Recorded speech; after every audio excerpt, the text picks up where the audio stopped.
Oficialmente, a Federação de Futebol Timor-Leste apresentou na Taça da Liga, Tina Rihunrua Ronolo Lima, ba Clube Sira, mudar sinal a abertura da competição refere, na BC Hahu e Lawrence no Hito, Flan Janeiro, Tinanei. Presidente da Federação de Futebol Timor-Leste, Nilton Guzmão Hateten, Taça da Liga ne sai mudar a atividade pré-época, moloctamos oficialmente e a competição Liga Primeira Divisão, na segunda divisão, da época, Tina Rihunrua Ronolo Recinem. Portanto, a Federação de Futebol Timor-Leste organiza a Taça da Liga, o nível prestigioso, o objetivo principal, a tu oportunidade para o Clube Sira, a tu reta no apoio financeiro, o de sustenta Sira no funcionamento, na preparação da Liga Oficial.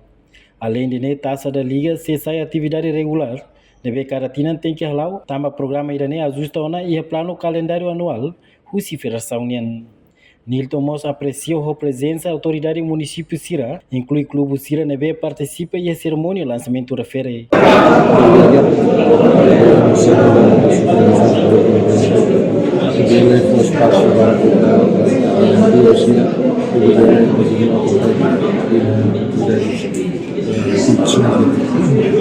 Taça da Liga da época, molocam a Liga, e Taça da Liga ini terorganiza Liga Prestígio África, tambah para bidang Clube Sira representan cidade di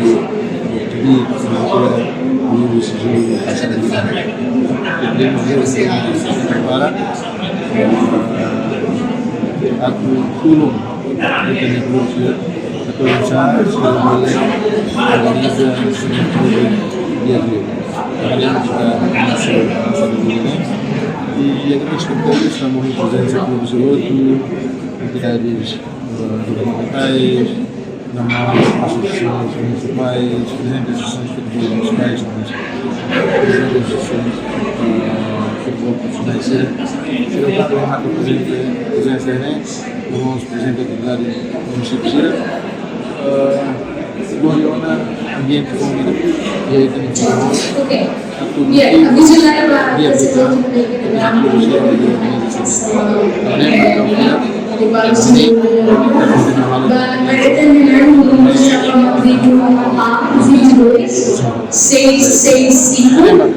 Querendo o meu filho, ele não conosco, a 22, 65,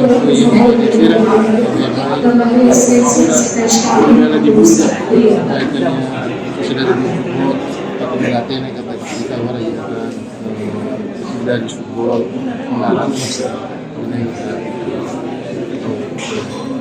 Presidente da Federação de Futebol Timor-Leste ne sublinha, Lihusi Taça da Liga, FFTL bele ajuda o Clube Sira, Lihusi primeiro campeão, pode focar bid financeiro para o Clube Sira, Molotama e a Liga Primeira na segunda divisão. Enquanto participa em cerimônia de lançamento competição Taça da Liga FFTL Tinanei, dirigente da Federação, representante Clube Sira, na autoridade relacionada ao desporto futebol, inclui primeiro-ministro Hannes Amos, presidente do Clube ADCLB. Reportagem Nova Magro, Televisão Timor Post.